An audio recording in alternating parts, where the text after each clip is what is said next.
Today I'm going to be showing you an improved version of my pulse length encoder and decoder. I've been working with Goklayeh, I think is how you say it, on Reddit to come up with this design. What this system does is allows you to select any station along a given redstone line, just a single line, by selecting how many items are in this hopper here. And the way that it does it, this sends a signal that is a certain length based on the items in here, and then these different decoders decode that signal based on the number of items that they have in their hopper. Let me show it working. We put 3 items in there, so this one is now programmed for 3 items. So if we come back to our encoder and send a signal, I think that there's still 3 yet. So if we send a signal of 3, that encoder will trigger, and it looks like we had 3 of them that had 3. Yeah, see, that one triggered, this one triggered, and it looks like this one has 3 right now as well. Yeah. So what that allows you to do is come along and program any number of them. So that one has 2, that one has 3. Let's make this one have 4, and this one have 5. And let's make this one over here have 6. Okay. And run back here, and let's send a signal of 2. So it's going to be this first one over here, as you see. And then 3. So it's going to be this one right here that triggers. 4, which will be that one right there.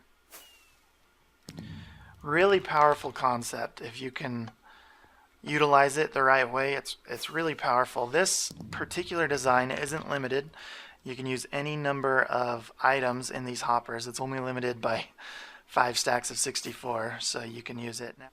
Now you might have noticed the higher number of items here, the longer it takes to process, but the versatility of it, I believe, outweighs that kind of time lag as you add more and more stations. Another nice thing, like you saw, is you can have multiple stations with the same number of items.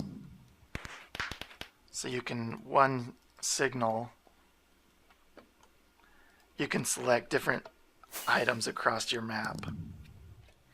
So if you use those decoders in conjunction with a 2-way repeater system right here, let me show you what that does. So in Etho's Let's Play, he was using a 2-way repeater where you can send a signal from this side,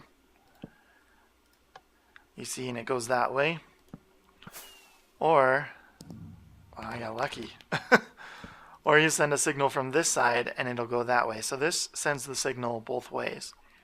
This is a recent design on Reddit that doesn't change the signal length, so very powerful there. Now I won't build these for you, they're pretty simple. The only thing to note on this design, let me in fact show you above, and then this side. And 2 things to note. These hoppers obviously point into each other, and then this torch is in the same block as that comparator. Okay, so that's that design. And then there's this design. And the only thing to note here is that the torch is the same block, again, that the comparator goes to, only this one has a repeater through it. I will cut in here that both of these designs are mirrorable, if that's a word. You can put the same exact thing on the opposite side of this. Comparator, block, and then I need a torch.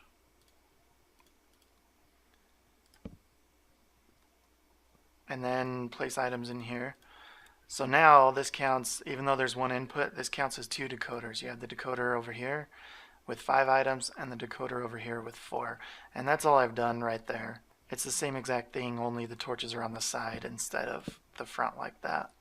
Same thing with this design. You can put another set right here and put, I don't know, 2 items. Notice I only put 2 items or more. I was having bugs with 1 item, so 2 items seems to work out better. But the same thing, you just mirror the same exact set up, the same exact half right there. So, and now that counts as one as well. Okay, so that's the two decoders that I really liked. Goklayeh has another. I'll put a link to his stuff in the description. But this is the encoder that we've both worked out together. And I'll let you copy that. Again, these hoppers are pointing into each other, and then this hopper is the one that you place the items to control which one gets the output. So it's a pretty slick design, very powerful if you put it in the right situation. I hope you guys found this tutorial helpful. Hopefully it helps you build something cool. And as always, I hope you have a great day. Thanks a lot. Bye.